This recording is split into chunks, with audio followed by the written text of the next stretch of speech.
In this video, we're going to compare the altimeters for the Suunto core and the Casio PRW 3500. We're going to see which one is most accurate. Now, this is not a scientific test by any means.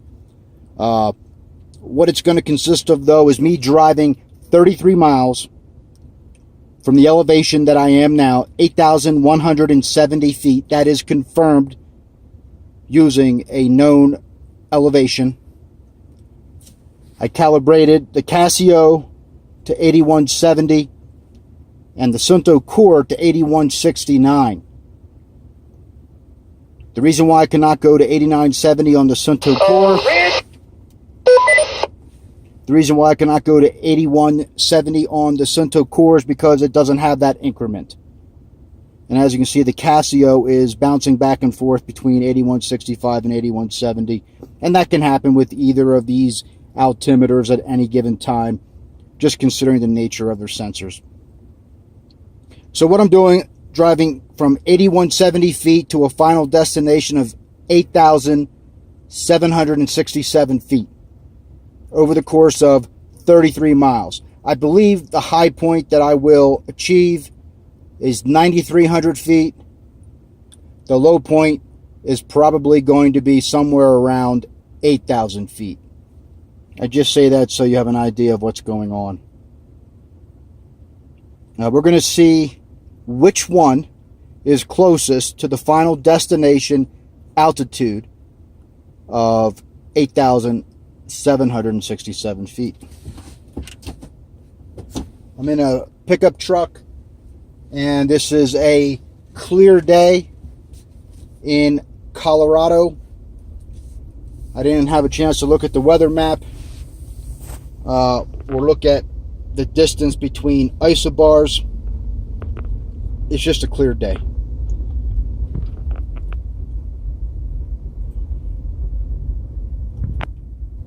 We are going up a slight rise.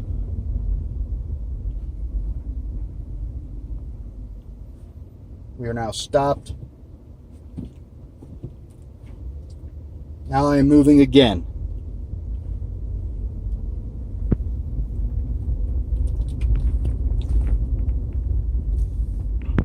And we are still going up a rise. Now I'm stopped.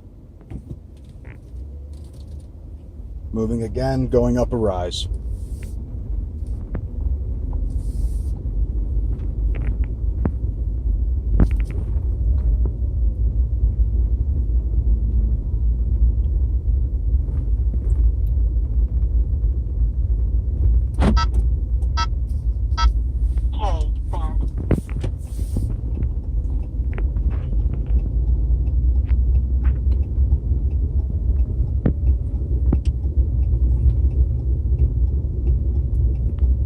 We are going up a slight rise here. I'm not sure what the percent grade is, but it's not very steep.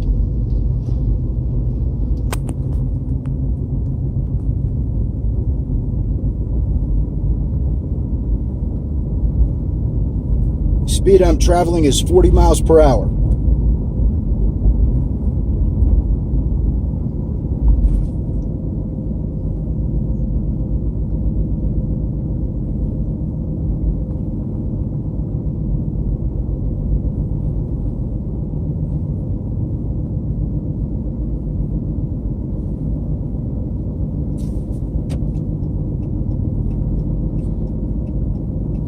Alright, so there you have an idea. I don't know if you were able to make any conclusions from that, but I'm going to add on another video in a few minutes.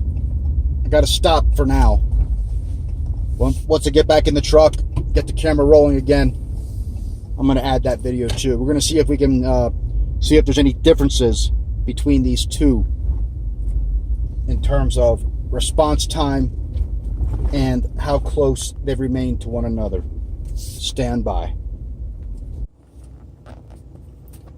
Okay, I was in the store for a few minutes, came out, and it seems like these two altimeters have equalized. They're both given the same reading of 1310.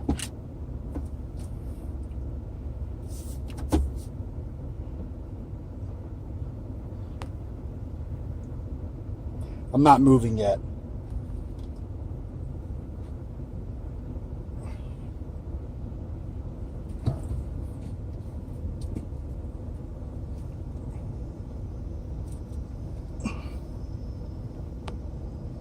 I'm moving now, but it's a flat surface.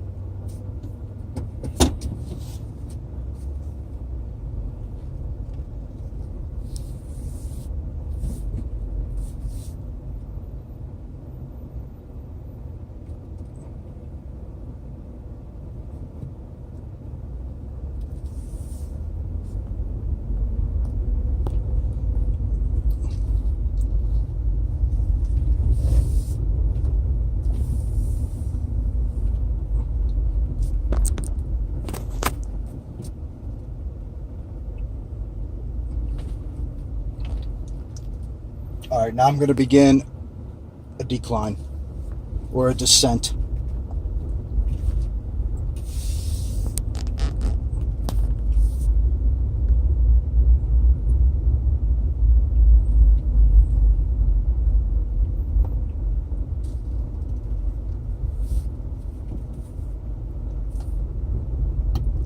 Now I'm on a very slight incline.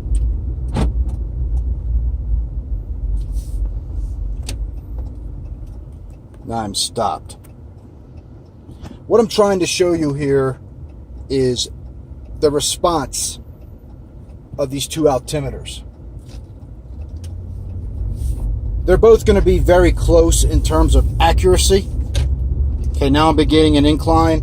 I'm going about 30 miles an hour. Both will be close in terms of accuracy, but the Casio seems to dominate over the Suunto core in terms of response time. In the end, the Suunto core does catch up. It is very similar, and I do not think it would be a very big difference if we were not moving as fast, such as in the application of a hike.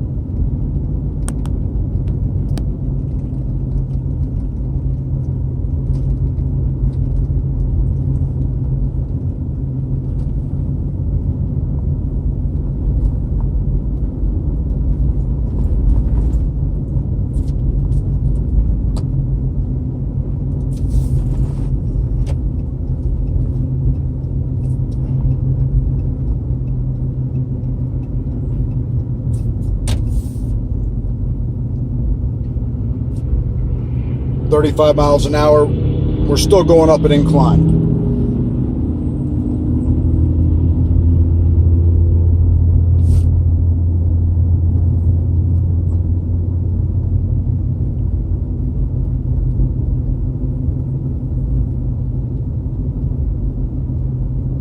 Again, we are still en route to a final destination of 8,767 feet.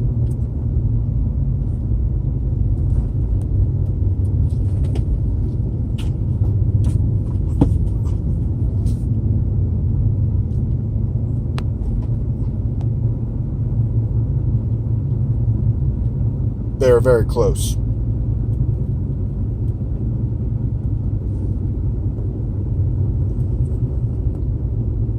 So which one do you think is responding sooner? The Casio or the Suunto core?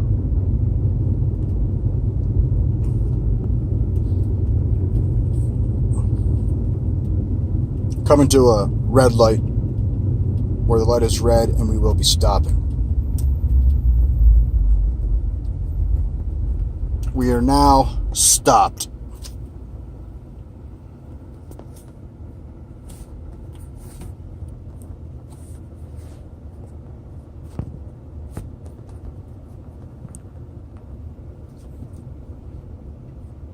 We are now stopped. I will tell you when we are moving once again. Moving. Uphill.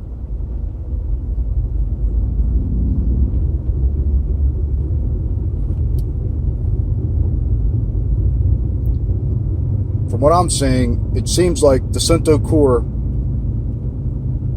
shows changes in elevation sooner. Belay my last. It seems the Casio shows elevation changes sooner than the Suunto core. We are now stopped again. We are stopped. Now we are going uphill again.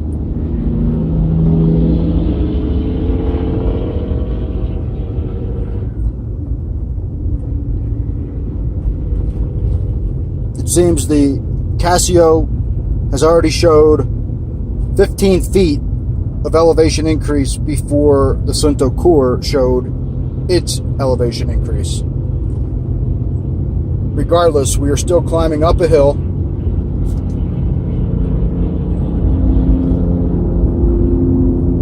I'm going to stop this video when we get to the top of the current hill that we are climbing. Actually, what I'm going to do is I'm going to tell you as soon as I reach the top of the hill, per my eye.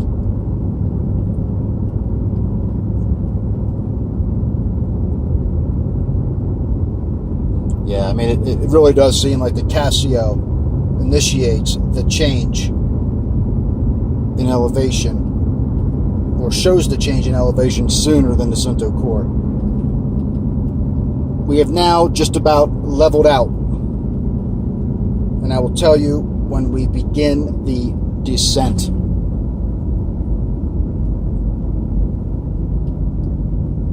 All right, the descent has commenced.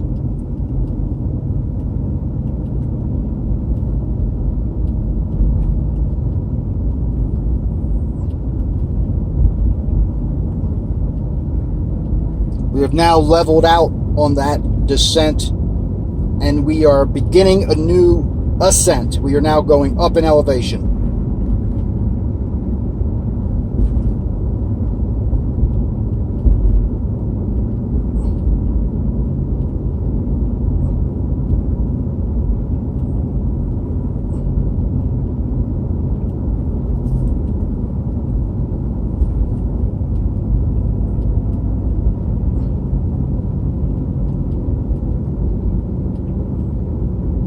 I do like that little graph that the Casio has at the top that shows you what your ascent and descent has looked like.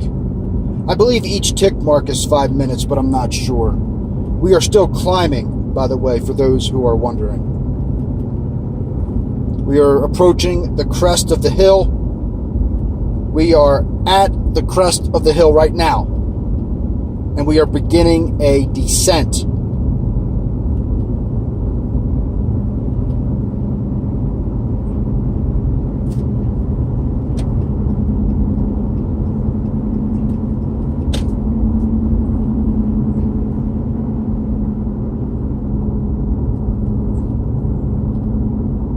We did level out there and went up a little bit. You know, I was going to stop this video, but the information that I'm seeing here, I think it's just too valuable. We are now beginning a very gradual ascent.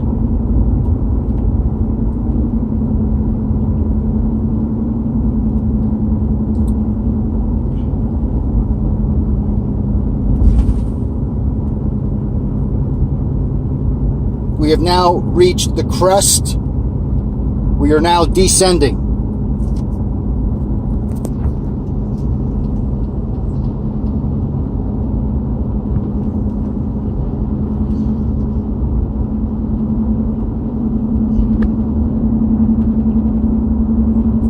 We're traveling at a speed of 60 miles an hour. We are now ascending again.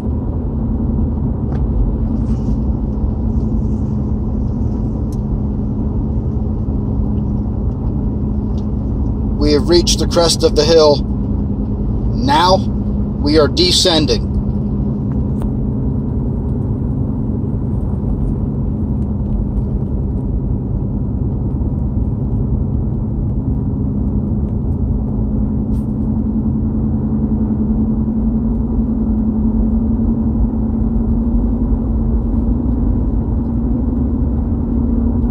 Reaching the bottom now. Now we are ascending again.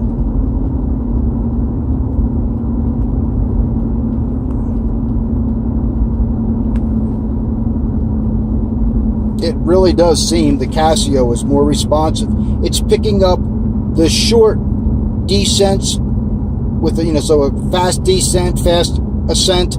It's picking that up, and it seems like the Suunto core is not picking up. So the Casio seems to be showing better sensitivity. We are going up a hill now, so and I will tell you when we are at the top of this one and then at the bottom of it again, because I think it's interesting to see when each altimeter picks up the change, as in whether are you going up or are you going down. We're getting towards the crest of the hill now.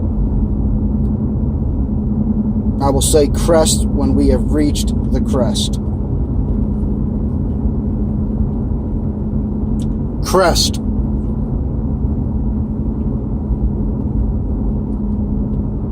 Mild descent.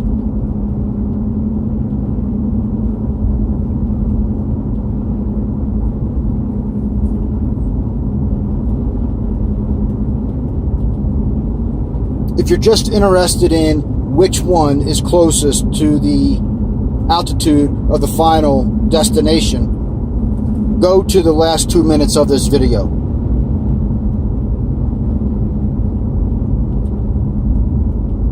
We're now going up a little bit. We're reaching a crest. I'll tell you when. Crest. Descent.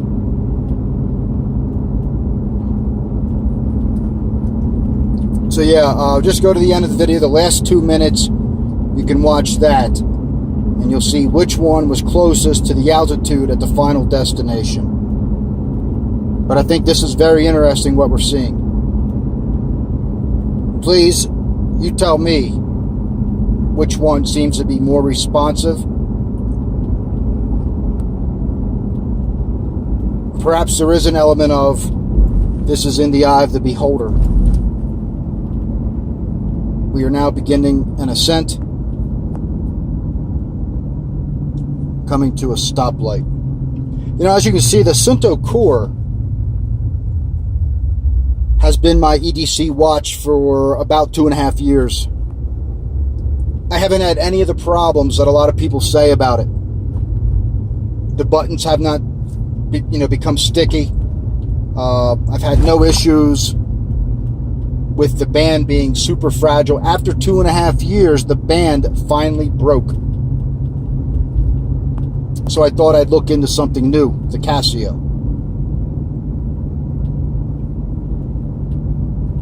But I think, I like both of these watches. This Suunto core, this dark display, whatever you call it, negative LCD or whatever, it's terrible. It might look good, it might look okay on this application in daylight, but once you get in low light, forget about it. It's terrible. Yes, you do have a light that you can turn on. It's a neat light as well.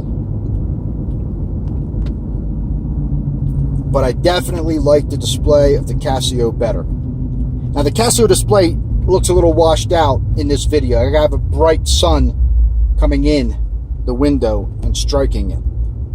But the display is much more readable on the Casio. When I went with the Casio, well, you know what? Let me stop there. We're going up a hill. We're soon going to begin a lengthy descent. I will tell you when we have reached the crest. We are now at the crest and descending.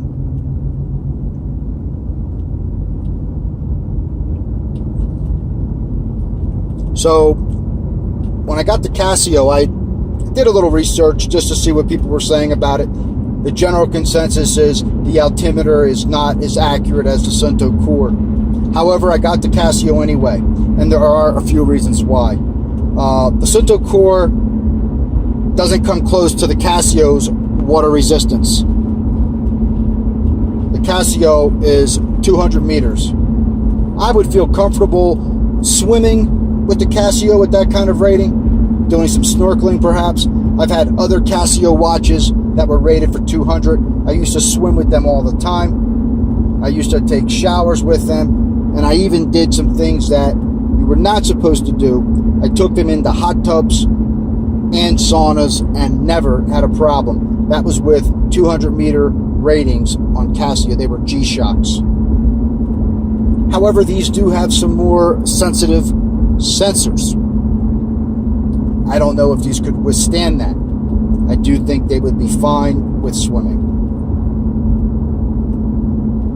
In all fairness, even though the rating on the Suunto core was not near as good, I think it, 30-meter water resist? Maybe it's 50-meter, I'm not even sure, you can look it up. But I used to take that swimming as well. I would swim with it, I even would shower with it. I beat it up, and I never saw any problem. I didn't have any of the problems. The back of the case seemed to be very ample and being watertight. I did have to change the battery twice in that 2.5-year period. Battery change is very simple. Uses a CR2032. You get them anywhere. They're a couple bucks. They last for about a year in this watch, the Suunto core, that is. And when you change it, you do have to change the O-ring. There's an O-ring in there. It's a very fine O-ring. I didn't check my local hardware store to see if they had any that would match it, but you can get the O-ring online or at Amazon and that kind of thing. I never changed my O-ring. It didn't look damaged at all. It was not dry rotted. There was plenty of moisture in it. It seemed like any other O-ring that I have used in various applications throughout my life. It looked fine. I did see no reason to replace it. I did wash it, dried it, placed it back in. The fit was nice. I then put the back on, screwed it tight. I didn't kill it when I tightened it. So I don't even know if I did it right. All I know is after each battery change, I took it with me, swimming or whatever, and I had no issues. So that is that. We're still on a descent, by the way.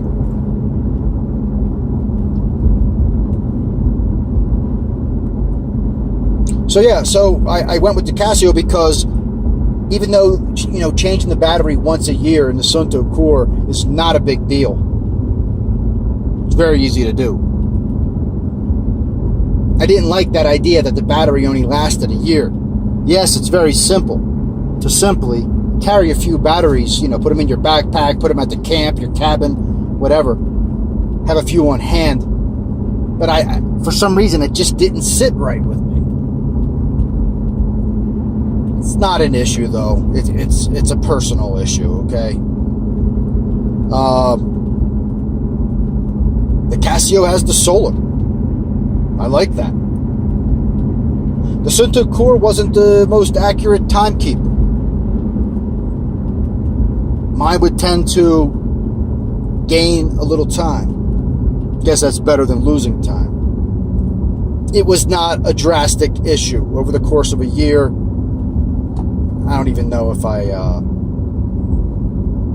it even bothered me. It was just something I noticed because I would always compare it to the known elevation or the known time on my cell phone. We're going around some turns here.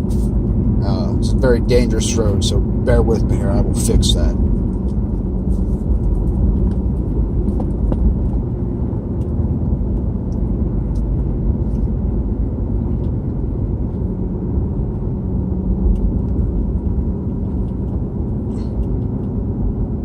So yeah, check out that graph on the Casio.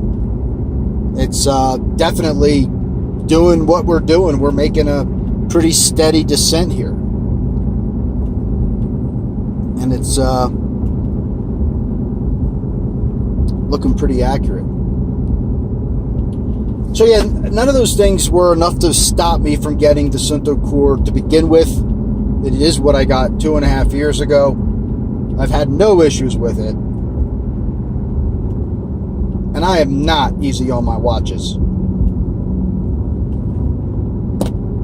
Oh, come on.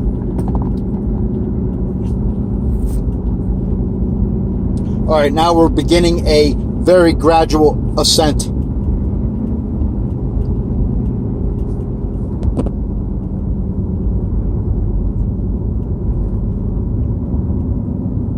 were going up. Now we are going down.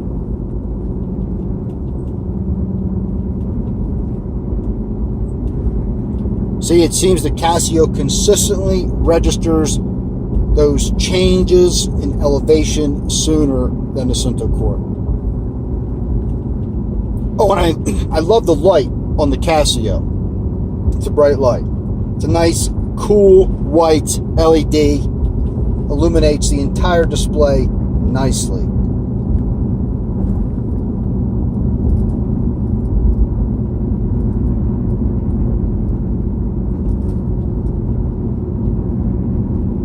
Casio looks tougher. In other words, literally tougher as in stronger, able to take more abuse. I do not know if that is the case. It looks it to me. It feels more substantial than the Suunto core. Suunto core is a very lightweight watch, very comfortable. That band, it's like a silicon band. Very comfortable, lightweight, no rough edges to catch on things, such as your Carhartt, if you wear one, or any coat, or any clothing.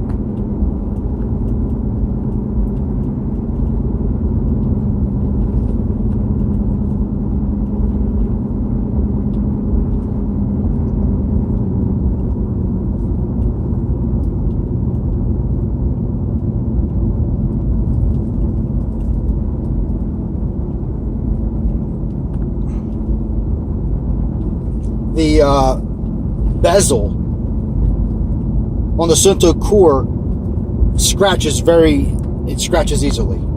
Very easily scratches. Especially this black variation. It almost seems like it's a maybe made out of aluminum. It's very lightweight. At least it feels lightweight. But the black paint on the bezel is easily scratched. And dinged. In other words, you're not just scratching paint off. It actually goes into the metal.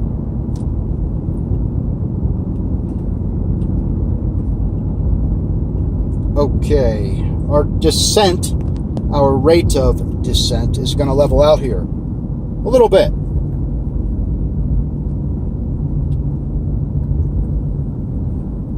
Now it's going to pick up a little bit, but it's still very mild. So yeah, the solar, the light, the display, the look were all reasons I decided to go with the Casio this time. Oh, and the atomic timekeeping. Every night it syncs. I think there's a place in Fort Collins or Boulder. That's Fort Collins. Syncs with the clock up there. Boom. Accurate. If you can't get a signal to if you can't pick up our atomic clock for whatever reason, you can set the time manually. Yeah, that graph's pretty neat. You can see, the graph on the Casio was showing we were making a fast descent, or relatively faster. Oh, by the way, now we're going up. We are going up.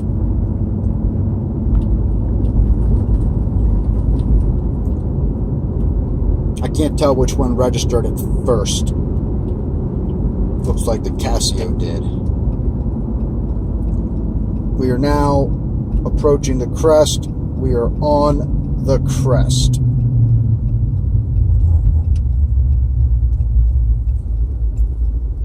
We're going to be on a washboard road here.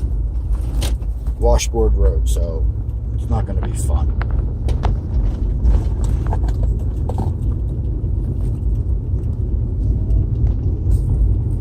So yeah, you can manually set it. Boy, that display looks nice on that Suunto. But let me tell you, do not be fooled. It is not that bright. And I have very good eyes.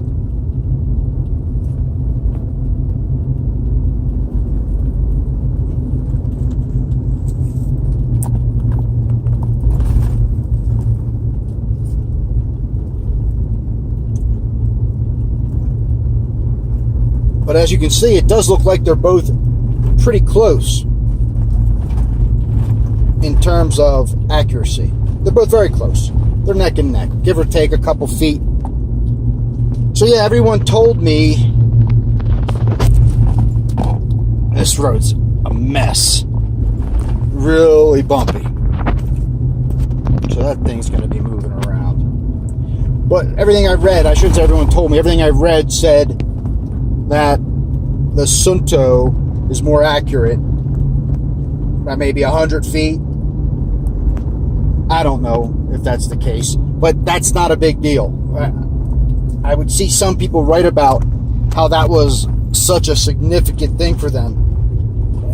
It was very bothersome. I don't know how it could be. I mean, I hike these mountains here that go up, 14,000 plus feet. You start at generally an elevation of 9 or 10. 100 feet in that application is not a big deal.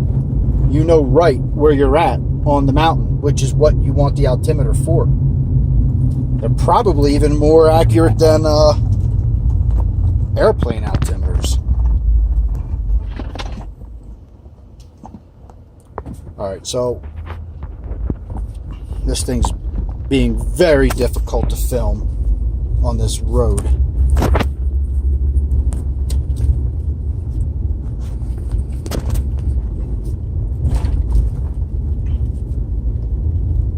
This time, I really am going to stop it once I reach the bottom of this descent, which is not very far ahead. Boy, that just pisses me off. It does, sorry, but it's ridiculous. These roads are so bad. It's a whole political thing, but whatever. All right, we just reached the bottom. We are level and beginning an ascent, a mild ascent. Which one will register it first?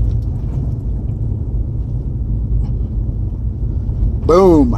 Casio wins again. Casio is definitely more sensitive. All right, I'm going to stop this thing. I will start the video again when I get closer to the destination. And we will see which one is closest to the, what did I say? 8767 feet. Thank you. Stand by. Here we are at our final destination. 8,767 feet. They are both very close. They're within, well, they're exactly the same now. So they're about 27 feet off, which to me is very impressive. We drove about 33 miles. The elevation change was anywhere from, I believe, 84, maybe 83, went up to 93, and now back down to 87, 87.40. I did say each tick mark in the graph on the Casio was 5 minutes. That's wrong. That doesn't even make sense. I believe it's 5 seconds. So, actually, you can watch it change there. It looks like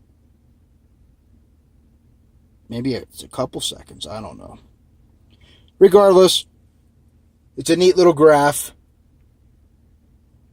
So the reasons I went with the Casio this time, once again, better water resistance, tougher form factor, solar, no battery needed, easier to read the display, better timekeeping.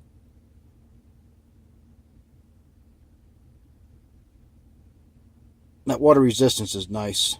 200 meters. Let me hit the light here. You can't really see that. See that? Let's try the Suunto. See the Suunto core light? It's kind of green. Makes everything light up green. Both are a great choice, though. You're not going to go wrong with either of these timepieces.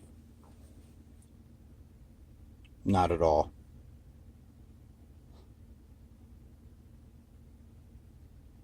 Thanks for watching.